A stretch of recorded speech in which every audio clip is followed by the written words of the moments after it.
आज का शीर्षक भोला और सेठ। किसी गांव में भोला नाम का एक लड़का रहता था। घर में वह और उसकी माँ केवल दो प्राणी थे। पिता उसके बचपन में ही चल बसे थे। भोला गरीबी के कारण स्कूल नहीं जा सका। कमाने के लिए वह एक सेठ के यहाँ नौकरी करने लगा। नाम के अनुसार ही वह भोला भाला था। सेठ उसे समय समय पर ठगता रहता था। कम रुपए देते वह काम ज्यादा लेता। भोला दुखी रहता था। किसी तरह उसे पता चला कि उसके गांव में साक्षरता कक्षा चल रही है। वह वहां पढ़ने जाने लगा। जल्दी वह हिसाब लगाने लगा।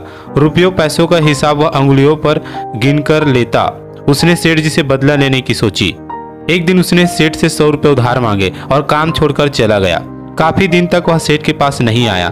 सेठ तो था कंजूस। वह 100 रुपये के बारे में सोच सोच कर परेशान रहता। एक दिन रास्ते में भोला मिला। सेठ ने भोला से कहा, भोला कुछ दिन पहले तुमने मुझसे 100 रुपया उधार लिए थे, वह लौटा दो।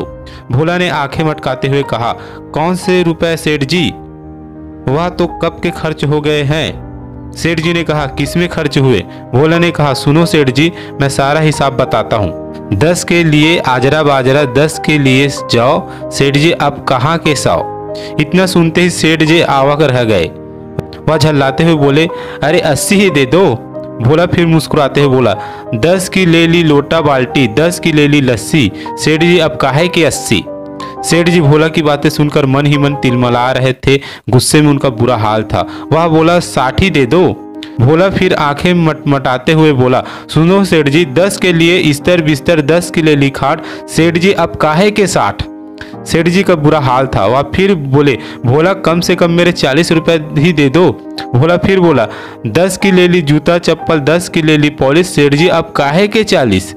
सेठ जी के पसीने छूट रहा था। वह बोले, कम से कम 20 ही दे दो। भोला ने फिर आंखें मटमटाते हुए कहा, 10 की ले ली कापी किताबें, 10 की दे दी फीस। सेठ जी अब काहे के 20। यह सुनकर सेठ जी को तो चक्कर आने लगा। उन्होंने फिर कहा, भोला कम से कम मुझे ब्याज ही दे दो। भोला फिर मुस्कुराते हुए बोला, 10 की ले ली सब्जी, 10 की ले ली प्याज। सेठ जी अब काहे का ब्याज। इतना सुनते ही सेठ जी के पैरों तले जमीन खिसक गई। वह धड़ाम से नीचे गिर गए। भोला ने सेठ जी को बेईमानी का मजा चखा दिया था। सेठ जी अपनी करनी पर पछता रहे थे। तो इसलिए दोस्तों, आप हमेशा ईमानदारी के साथ पेश आइए और बेईमानी की काम को छोड़ दीजिए।